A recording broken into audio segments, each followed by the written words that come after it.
C'est quand même des efforts de transmettre, mais au bout du compte, c'est tellement une grande satisfaction de voir que ça se perpétue.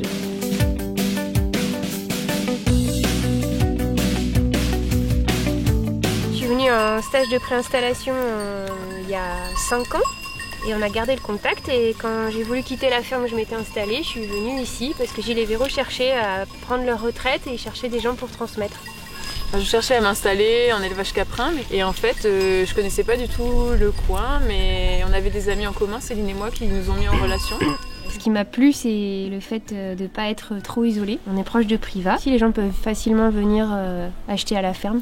Je trouvais aussi que c'était quand même un territoire qui était bien adapté pour des chèvres et en tout cas pour le système d'élevage que j'imaginais, c'est-à-dire un système quand même assez pastoral où on sort les chèvres.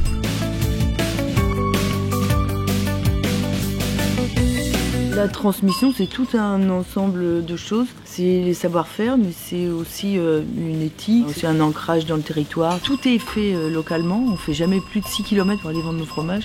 J'ai présenté les 2 petites jeunes pour les propriétaires de terrain. Donc ça s'est très bien passé. Ensuite, à notre clientèle. Et c'est en bonne voie pour reprendre le relais sur tout ce qui est... que ce soit syndical ou même associatif. Mais moi je suis mais ravie, on est là s'il y a besoin, mais on sait que ça continue, que les chèvres vont être bien traités, que les fromages seront faits correctement, enfin on a tout à fait confiance. Nous c'est ce qu'on voulait, que ça continue.